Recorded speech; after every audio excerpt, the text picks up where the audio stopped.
Diabetes అనేది diagnose అయినప్పుడు మనలో చాలా మందికి ఉండే ప్రశ్న ఏంటంటే ఇది ఏ రకం డయాబెటిస్ అంటే టైప్ 1 డయాబెటిసా టైప్ 2 డయాబెటిసా అన్నది మనకి కామన్గా ఉండే ప్రశ్న. అసలు డయాబెటిస్లో ఎన్ని రకాలు ఉంటాయి, ఈ డీటెయిల్స్ అన్ని కూడా ఈ వీడియోలో మనం చూద్దాం.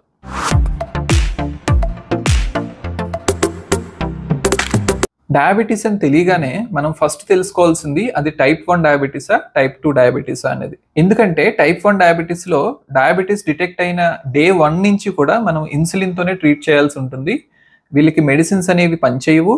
అండ్ ఇన్ఫ్యాక్ట్ మెడిసిన్స్ పెట్టి ఇన్సులిన్ పెట్టకుండా ఉంటే గనక షుగర్స్ బాగా పెరిగి వాళ్ళ బాడీలో యాసిడ్ లెవెల్స్ పెరిగి ఈవెన్ ప్రాణాపాయం మీద కూడా వచ్చే ఛాన్స్ ఉంటుంది. అలా కాకుండా టైప్ 2 డయాబెటిస్ అయితే గనక వాళ్ళు ఓవర్ వెయిట్ కానీ ఒబేస్గా కానీ ఉంటే కనుక వాళ్ళకి లైఫ్ స్టైల్ మెజర్స్, డైట్, ఎక్సర్సైజ్తో పాటు మనం లో డోస్ మెడిసిన్స్ పెడితే కనుక వాళ్ళకి షుగర్స్ బాగా కంట్రోల్ అయ్యే ఛాన్స్ ఉంటుందన్నమాట. సో ఈ టైప్ 1 అండ్ టైప్ 2 డయాబెటీస్ని ఎలా డిఫరెన్షియేట్ చేయాలి అంటే కంపల్సరీగా బ్లడ్ టెస్ట్లు ఏమైనా చేయించాలా అంటే చాలా కేసెస్లో పేషెంట్ని చూసి మనం టైప్ 1 టైప్ 2 అని చెప్పొచ్చు. అంటే వాళ్ళు ఎలా ప్రజెంట్ అయ్యారు అండ్ ప్రజెంట్ అయినప్పుడు షుగర్స్ ఎంత ఎక్కువ ఉన్నాయి, వాళ్ళ ఫ్యామిలీ హిస్టరీ ఏంటి, ఈ డీటెయిల్స్ని బట్టి మనం చాలా వరకు డిఫరెన్షియేట్ చేయొచ్చు అనమాట. టైప్ 1 డయాబెటీస్లో యూజువల్గా చిన్న ఏజ్లో వస్తుంది, అంటే 30 years కన్నా చిన్న వాళ్ళలో వస్తుంది. అలాగని పెద్దవాళ్ళు రాదని కాదు, రేర్గా మేము కొన్ని కేసెస్ పెద్దవాళ్ళలో కూడా టైప్ 1 డయాబెటీస్ వస్తుందని చూసాము. అండ్ టైప్ 2 డయాబెటీస్ అనేది యూజువల్గా మనకి పెద్దవాళ్ళలో వస్తుంది, అంటే అబౌవ్ 30 yearsలో వస్తుంది. బట్ ఈ జనరేషన్లో చాలామంది చిన్న వయసు నుంచి కూడా ఒబేస్గా ఉండడం వల్ల ఈవెన్ టైప్ 2 డయాబెటీస్ అనేది చిన్నపిల్లల్లో కూడా స్టార్ట్ అవుతుంది. సో ఓవరాల్గా చూసుకుంటే కనుక చిన్న వయసులో సన్నగా ఉండే వాళ్ళలో వస్తే కనుక అది టైప్ 1 డయాబెటీస్ అని, కొంచెం పెద్ద వయసులో లావుగా ఉండే వాళ్ళలో ఒబేస్గా ఉండే వాళ్ళలో డయాబెటీస్ వస్తే కనుక దాన్ని టైప్ 2 డయాబెటీస్ కింద మనం కన్సిడర్ చేస్తాం.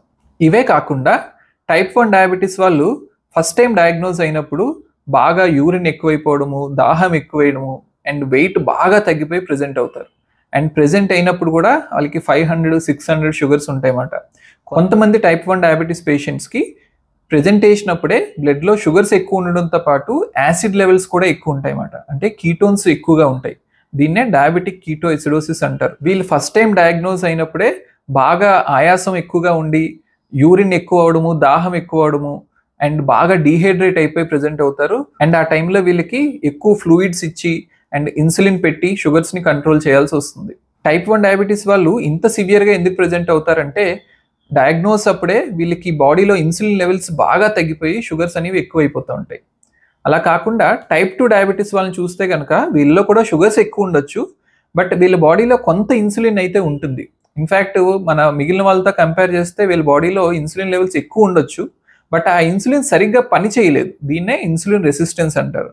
ఎందుకు పని చేయలేదు అంటే ఆ బాడీ సెల్లోని ఎక్కువగా ఫ్యాట్ ఉండడం వల్ల ఈ ఇన్సులిన్ అనేది తను చేయాల్సిన పని చేయలేక, అంటే బ్లడ్లో ఉన్న గ్లూకోజ్ని సెల్లోకి పంపించలేక బ్లడ్లో షుగర్స్ పెరుగుతాయి అన్నమాట.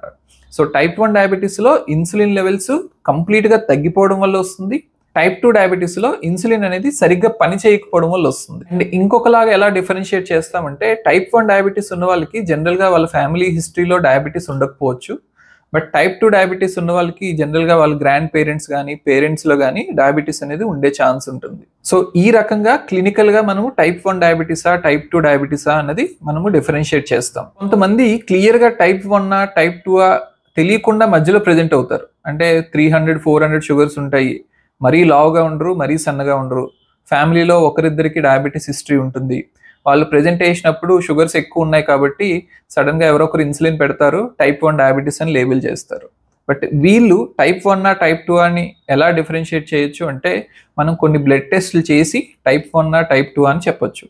ఏంటి ఆ బ్లడ్ టెస్ట్లు అంటే మనం యూజువల్గా ఫాస్టింగ్ C-పెప్టైడ్ లెవెల్స్ అని చెక్ చేస్తాం. ఈ C-పెప్టైడ్ ఎక్కడి నుంచి వస్తుందంటే ప్యాంక్రియాస్లో ఉన్న బీటా సెల్స్ ఇన్సులిన్తో పాటు C-పెప్టైడ్ను కూడా ఈక్వల్ కాన్సన్ట్రేషన్లో రిలీజ్ చేస్తుంది. సో బాడీలో ఇన్సులిన్ లెవెల్స్ తక్కువగా ఉన్నాయి అంటే C-పెప్టైడ్ లెవెల్స్ కూడా తక్కువగా ఉంటాయి. ఎందుకంటే వాళ్ళ ప్యాంక్రియాస్లో బీటా సెల్స్ అనేవి కంప్లీట్గా పని చేయకపోతే కదా టైప్ 1 డయాబెటీస్ వచ్చేది.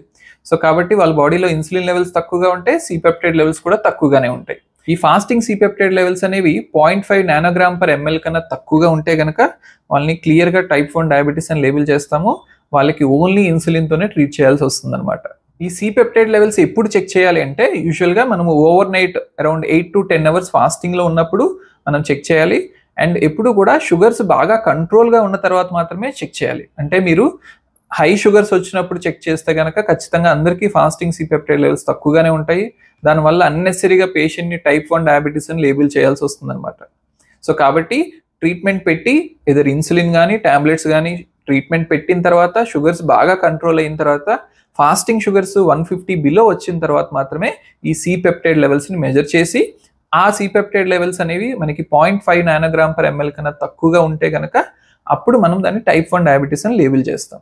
ఎవరికైతే టైప్ 1 డయాబెటీస్ వస్తుందో వాళ్ళు లైఫ్ లాంగ్ ఇన్సులిన్ వేసుకోవాలి. దానికి ఇంకో ఆల్టర్నేటివ్ ఆప్షన్ లేదు. మేబీ ఫ్యూచర్లో ప్యాంక్రియాటిక్ ఐలెట్ సెల్ ట్రాన్స్ప్లాంటేషన్ అనే థెరపీ ఒకటి వచ్చి అప్పుడు వేరే వాళ్ళ ప్యాంక్రియాస్లో ఉన్న బీటా సెల్స్ వీళ్ళకి ట్రాన్స్ప్లాంట్ చేస్తే కనుక ఆ ట్రాన్స్ప్లాంట్ చేసిన బీటా సెల్స్ ఇన్సులిన్ ఉత్పత్తి చేసి డయాబెటీస్ని కంట్రోల్ చేసే ఛాన్స్ ఉంటుంది. బట్ అది ఇంకా రీసెర్చ్ స్టేజ్లోనే ఉంది కాబట్టి ప్రస్తుతానికి ఓన్లీ ఇన్సులినే ట్రీట్మెంట్. కొంతమందికి ఇది తెలియక టైప్ 1 డయాబెటీస్ పేషెంట్స్ కూడా ఓన్లీ ఇన్సులిన్ వేసుకోవాలని చెప్పినా సరే వాళ్ళకి అది నచ్చక రూరల్ ప్లేసెస్లో అది టాబ్లెట్స్ వాడి షుగర్స్ అన్కంట్రోల్ అయ్యి హాస్పిటల్ ఐసీయూలో అడ్మిట్ అవుతూ ఉంటారు. ఈ టైప్ 1 టైప్ 2 కాకుండా ఇంకా వేరే రకాలు ఏమైనా ఉన్నాయా డయాబెటీస్లో అంటే ఎస్ అండి, టైప్ 3 టైప్ 4 కూడా ఉన్నాయి. టైప్ 4 అంటే జెస్టేషన్ డయాబెటీస్, అంటే ప్రెగ్నెన్సీలో వచ్చే డయాబెటీస్ని టైప్ 4 డయాబెటీస్ అంటారు. అండ్ ఇంకా టైప్ 3 తీసుకుంటే కనుక ఇందులో చాలా రకాలు ఉన్నాయి. ABCDEFGH ఇన్ని రకాలు ఉన్నాయి. అంటే 3A 3B 3C అలాగా H వరకు కూడా ఉన్నాయి. ఇవన్నీ కూడా చాలా రేర్ టైప్స్. ఇందులో మెయిన్గా మనకి తెలియాల్సింది టైప్ 3C అంటే ప్యాంక్రియాటిక్ డయాబెటీస్ అంటాం.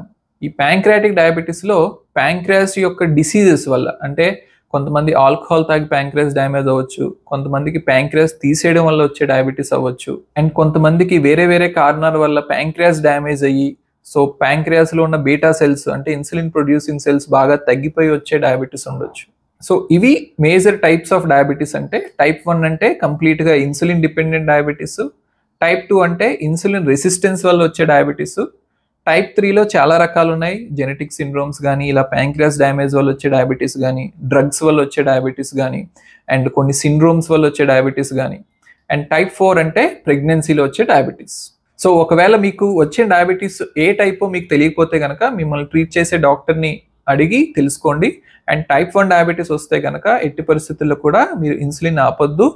అండ్ టైప్ 2 డయాబెటీస్ ఉంటే కనుక మీరు diet, exercise, life style changes మీద ఫోకస్ చేసి వీలైనంత వరకు వెయిట్ కంట్రోల్ చేసుకోవడానికి ట్రై చేయండి. సో దట్ మీకు వీలైనంత తక్కువ మెడిసిన్స్తో షుగర్స్ బాగా కంట్రోల్గా ఉంటాయి. సో నెక్స్ట్ వీడియోలో ఇంకొక ఇంట్రెస్టింగ్ టాపిక్తో కలుద్దాం. Thank you.